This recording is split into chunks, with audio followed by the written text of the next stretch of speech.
இந்த ஒரு ரைஸை மட்டும் நீங்கள் ரெடி பண்ணிங்கன்னா ஸ்கூலுக்கு, காலேஜுக்கு, ஆஃபீஸ்க்கு இப்படி எல்லாருக்குமே ஒரே டைமில் ரொம்ப குயிக்காக ரெடி பண்ணி கொடுத்துடலாம். ஓன் பாட் ரைஸான கத்திரிக்காய் அண்ட் காராமணி ரைஸ் எப்படி இப்போலாம் பார்க்கலாம் வாங்க. குக்கரில் கொஞ்சமாக ஆயில் ஆட் பண்ணிக்கோங்க. 1/2 டீஸ்பூனுக்கு வெந்தயம், 1/2 டீஸ்பூனுக்கு சீரகம், 1/2 டீஸ்பூனுக்கு கடுகு, 10 சின்ன வெங்காயம், நீங்கள் பெரிய வெங்காயம் கூட ஆட் பண்ணிக்கலாம், 10 பல்லலுக்கு பூண்டு, கொஞ்சமாக மஞ்சள் தூள், 2 முழு பச்சை மிளகாய், ஒரு மீடியம் சைஸ் தக்காளி, அதையும் அப்படி நல்லா வதக்கி விட்டு ஒரு டீஸ்பூனுக்கு குழம்பு மிளகாய் தூள், ஒரு டீஸ்பூனுக்கு சாம்பார் பொடி, கொஞ்சமாக பெருங்காயத்தூள் அதையும் ஆட் பண்ணிக்கோங்க. நல்லா வதக்கி விட்டுட்டு காராமணியை ஒரு 8 ஹவர்ஸ் நல்லா ஊற வச்சுட்டு அதையும் ஆட் பண்ணிக்கோங்க. அதையும் ஆட் பண்ணிவிட்டு கத்திரிக்காவை நல்லா வாஷ் பண்ணி கட் பண்ணி ஆட் பண்ணிவிட்டு அதையும் நல்லா வதக்கி விட்டுட்டு ஒரு கப் ரைஸ்க்கு 2 கப் தண்ணி விட்டுட்டு தேவையான அளவுக்கு சால்ட் ஆட் பண்ணிவிட்டு தண்ணி நல்லா கொதி வந்ததுக்கப்புறமா 10 நிமிஷம் ஊறின ரைஸை அதையும் ஆட் பண்ணிட்டு 4 விசில் விட்டு நல்லா வேக வச்சு இறக்கிக்கோங்க.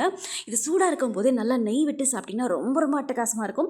கத்திரிக்காய் சாப்பிடாத குழந்தைங்களுக்கு கூட நீங்கள் குட்டி குட்டியாக கட் பண்ணி கூட நீங்கள் ஆட் பண்ணி சாப்பிட்லாம். ரொம்ப ரொம்ப டேஸ்டியாக இருக்கும். குயிக்காகவும் ரெடி பண்ணி கொடுத்துடலாம். ட்ரை பண்ணி பாருங்கள். சுவைக்கான தேடல் தொடரட்டும்.